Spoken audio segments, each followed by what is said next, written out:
And you can see it in his numbers. Like post All-Star break, he's averaging 23.6 points per game, 13.2 assists, and 12.8 rebounds. Oof.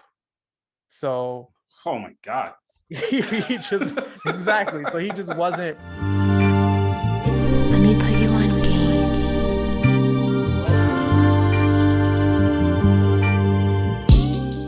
Let's go ahead and talk Russ, man, since you out here throwing shade. talking about last shots and who's not going to take them. Let's talk about some good things about Russell Westbrook. Yeah. And the fact that he just passed Oscar Robertson for most career triple doubles, and which is a significant record, one that I don't think many people thought would have been passed a few years ago. So, what were your initial reactions to Russ, and how do you feel about him breaking the record? My initial reactions is wow. You know, you look at his stature, you look at his size, and he is effort personified.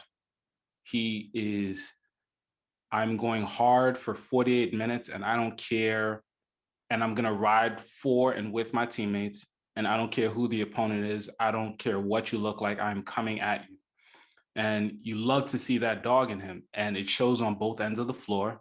And it shows on the totality of his stats. And that's why he's so good. You know, rebounds at the point guard position is somewhat coaching dependent, as well as, you know, coordination with the bigs. So the fact that he's able to get those rebounds, it's like when it's an obvious defensive rebound situation, Russ is going to be in the paint and he's pretty much telling the bigs, go down. You know, I'm going to get this. And it's easy to kind of classify that as like a stat grab, but I think it's also him trying to get his teammates in a better position down the court, because if he's able to see them and get them in the right spot, then that helps them out, as opposed to, you know, a laboring big man getting the rebound, handing it off to Russ in the backcourt. So it's like a wasted second and a half. Yeah, exactly. Yeah. So if he's able to do it, I think it really ramps up the speed and intensity of the offense. And that's kind of apparent in all Russell Westbrook teams. And so I used to knock him for that, but I realize now that it's actually important that he does that. And it takes effort, you know, like Charles Barkley, like Dennis Rodman, you know, and all the other great rebounders of all time have said rebounding is about effort. And then when you add in the playmaking ability, him being able to hit the way that he sucks in a defense, he can score at will and also make plays for the other players on his teams, getting 21 assists, you know, recently, averaging 10 or more assists for however many seasons now. He's so incredible. And the one stat that really personified how important his triple doubles are is that his teams have a 136 and 46 record when he has a triple double. So that's about 74% winning percentage when he has a triple double. So there's no argument for him padding his stats. He's impacting winning. He's a winning basketball player, and he plays on winning teams. And so he's great. And I can't really knock his stats, and what he would been able to do is just phenomenal and incredible.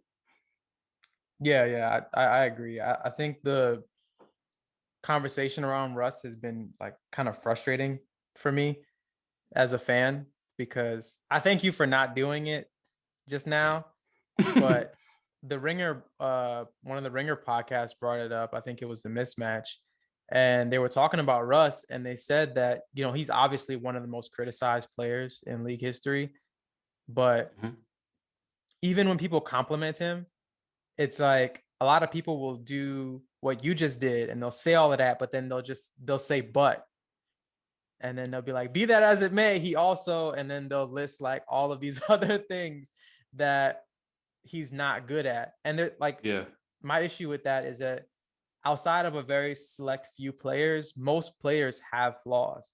Like Russell's flaws can be very glaring at times, for sure. I think we all acknowledge that. I think he makes bad decisions and he can be, you know, inefficient or whatever other bricks you want to throw at his house, but he is a singular talent that will probably never see the likes of again. Like he's a one of one. There's never been a player like Russell Westbrook in NBA history, and there likely won't ever be again. Yeah. So I just don't want people to get too lost in the criticism and neglect what he is as a player. Like because he's only going to be playing at this level for so long. You know, Yeah. he's not a 6'10", monster. He's a point guard with nuclear athleticism that one day is going to fade. So I think that we have to be in a position right now of, yes, I think it's fair to criticize players if you can see that they can do something better, but let's not let that be all that there is, and try to appreciate what they are doing, because Russ right now is doing something historic, like he has been for the last couple of seasons. Even if you want to look at pre and post All-Star break, Mhm. pre All-Star break, I think he admitted recently that he had a torn quad at the beginning of the season, so that's why that lingered over from the bubble. So he was playing substandard basketball in the bubble, and then he had a rough start to the season. So I don't know the extent of the torn quad, but that was why he was settling for so many mid-range jumpers. Like he wasn't explosive, and then he recovered over the course of the season, and you can see it in his numbers. Like post All-Star break, he's averaging 23.6 points per game, uh 13.2 assists, and 12.8 rebounds. Oof. So Oh my God. he just exactly. So he just wasn't healthy. So Oof. And he was still playing. yeah. Jeez. So it's this dude is a warrior, man. And like I we can get into the conversation, because screw it, let's have it. Like, how do you feel about Russ and his all-time ranking? Like where do you think when his career is said and done? Because it's not like he still has the opportunity to win a championship. He still has the opportunity to validate uh and do away with a lot of the criticism that he gets. But where do you think he ultimately sits in terms of all-time point guards? In terms of all-time point guards, I think that he is in my eyes, a top 5 point guard. I'm not going to get too much into point guards who I didn't watch, but I do have actually a good amount of point guards that I didn't watch too directly ahead of him. But even amongst his contemporaries, I don't think he's the best, but that doesn't take away from how great he is.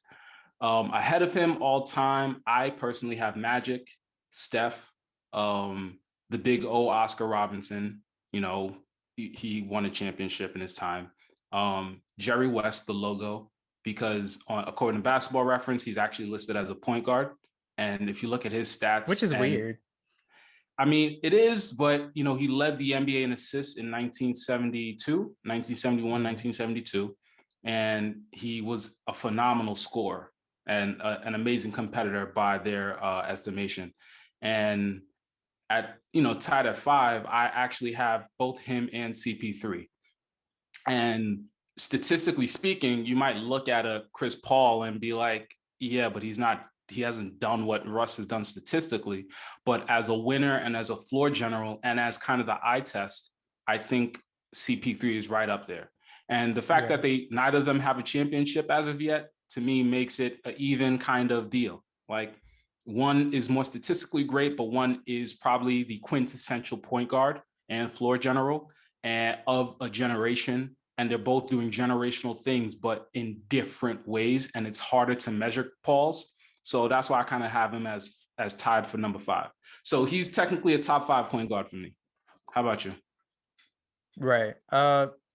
It's tough for me. It's tough to I asked the question just to contextualize him in terms of all-time greats, but it's really hard for me to rank point guards in that way, or just players in general. So I just have Russ in the mix somewhere in my top 10, Mm, which is, I'm surprised you had him in the top 5, which is arguable, especially considering the fact that we both have watched him from the beginning of his career till now. yeah, But I think that there are a lot of people that wouldn't put him in the top 10, yeah. you know? And there's an So argument.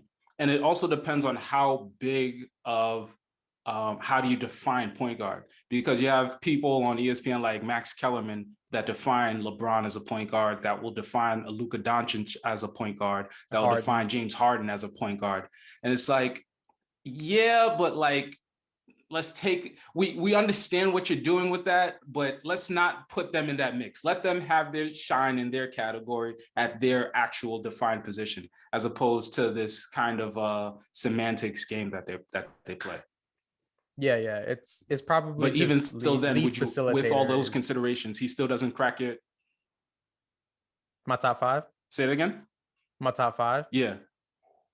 Yeah, Yeah, I was saying. I think it does an argument for him in the top five. It's just hard for it's really hard for me to like if you ask me who my top 10 like all-time players are, it's really difficult to contextualize careers and different other things like that. Like how do you think about a John Stockton who doesn't have a championship, but like which is not that's not part of my barometer. Like I think Charles Barkley is one of the best power forwards ever, regardless of his championship or not. But like, yeah, like how do you rank him? How do you rank a Jason Kidd? Like how do you think about a Steve Nash who's doesn't have a championship but is a two-time MVP, which people debate. But I mean that's it's neither here nor there. Or how do you contextualize Chris Paul or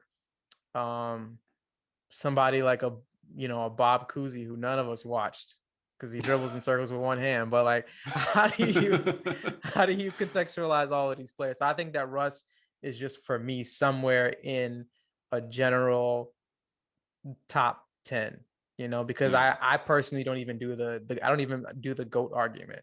Like it's really difficult for me to, how do you rank Kareem, Bron, Jordan, Bird, Magic? Like that's a tough thing to rank and to contextualize. But I just wanted to have the conversation because I think that Russ is up there. I think that Russ is, when his career is said and done, is going to be in that list for top point guards. Because I'm curious what people will think about Russ like 20 years from now. Like when there's going to be a bunch more other great point guards and you're just looking at Russ's basketball reference page. Like, will all of the noise about him and his, the small amount of deficiencies that he has compared to his actual talent, like, will those deficiencies get louder or will they get quieter? Because some people look at like a player like Karl Malone, like, and during his time in the NBA, like there were so many criticisms about how he wasn't clutch, this, that, and the third, and how he was always losing to Jordan or coming up short. But if you look at his basketball reference page, like Karl Malone got some stats. Like he has very consistent production over a very long period of time. Or if you want to look at a James Harden, like James Harden has had really consistent production over like a really good period of time. His stats are ridiculous. Yeah. But the conversation right now around James Harden is he a winner or not? Yeah. With the not necessarily me, but with the media at large. So I'm just curious about how people will think about Russ, 20 years from now. I hope it's in a better light, because Allen Iverson right now like is almost universally beloved. But at the time that he played, outside of the off the court stuff, which he had a bad image for like really no good reason, but the on the court stuff was always about his lack of efficiency, or he was a ball hog, or this, that, and the third. So I just wonder if Russ is going to have the same transformation in the public eye. Yeah, I think he will. And I think time is helpful, because the numbers don't lie and the production doesn't lie, especially when you do it over a long period of time. And all the ticky-tack stuff seems to fade away. And we also like to romanticize the past.